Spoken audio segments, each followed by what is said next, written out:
going to talk about Creed 3's opening weekend. And, I don't know, Nan, if you've seen the box office for this weekend. No, I haven't. I've been too busy. Oh, yes.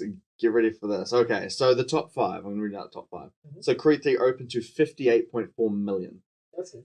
Ant-Man and the Wasp Quantumania opened up to 12 point... Oh, it didn't open up. Sorry, it's its third weekend, 12.8 million. Cocaine Bear's second weekend, 11.1 million. The new Demon Slayer movie, that opened to 10.1 million. And the second weekend for Jesus Revolution was at 8.5 million. Now, Creed 3, massive, massive performance here. That's huge. Definitely. It's the highest in the Creed franchise, right? It's the highest opening for a sports film ever. That's good, eh? Yeah. I mean, the first Creed, I think, opened up to 29 million. Yeah. And then I think it was 35 or 36 for the second Creed. So this is a massive jump up. Huge. Yeah. And I think it's like an even bigger one for Michael B. Jordan, considering this is a directorial debut, and he's like already set like the best sports film opening ever. Yeah, I know that. It's a huge precedent to set on your first like movie. Yeah. Yeah, definitely. I think for the Creed franchise, I think now there will be a demand to, do a Creed 4 rather than like a spin off into do a new trilogy. I wish they just ended it there, because the way that Creed 3 ended it was just a good way to end the franchise. But it did tease for future ones, but like very loosely. But yeah. But you know how the industry is now, they're definitely going to be doing another one based on this opening. But anyway, I think, not the biggest story, because the Creed opening is huge. I think another big story is the Ant-Man and the Wasp, Quantumania.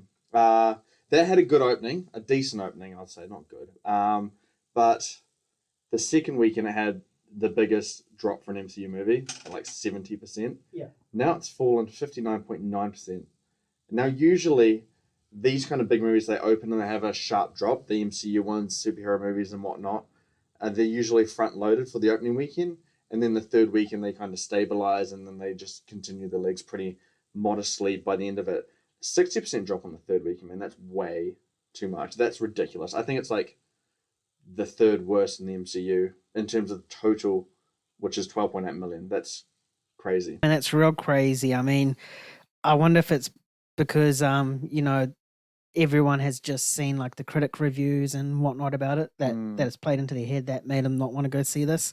Or another thing could be superhero fatigue. That's been like talked about for the past decade now, and it's never hit. Maybe now it's actually hit, Yeah. And not just from like the Marvel and DC sort of side of comic content as well, but we're also getting like Amazon stuff, for example. You got The Boys based on a comic book, Invincible, same, both under Amazon. There's just too much comic book content coming out right now, and It's everywhere. And that's probably why people are just getting sick and tired of it. Yeah, and I think like maybe they're not tired of it. Maybe they're tired of just the mediocre, bland, boring garbage that the MCU is spewing out.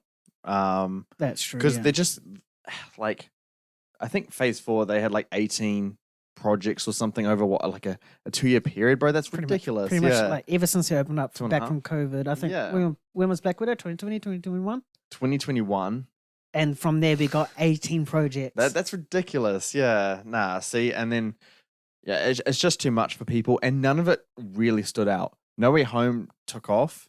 And besides that, nothing else is really. It was just all filler shit, pretty much. Like filler content. Yeah, and so if Marvel's going to be producing borderline mediocre stuff, then they're going to get mediocre box office performances from their thing. Exactly. The thing that blows my mind is that Quantumania might not make 500 million. That is crazy. That's I mean, ridiculous. It's going to just make a little bit over budget, or just break even a little bit. I might not even break even, because like I know Disney has a lot of behind the scenes kind of expenses. Yeah, this could be. I wonder if this would be like their first like flop from an MCU film. Rotten, all of it, all bad. Yeah. The trifecta. It's not what you want when you introduce like your next supervillain to cover the next 3 phases. And this is the start of phase. Start of phase 5. It's not even, we're not in phase 4 anymore. Yeah. It's not the good way to start things off. I hope Disney and Marvel are worried and they scale back, and then start actually put effort into everything. Even the CGI, because they really half-assed the CGI across this entire Phase 4. I have no words to describe the CGI right now. I think it's truly awful. I think they're going backwards.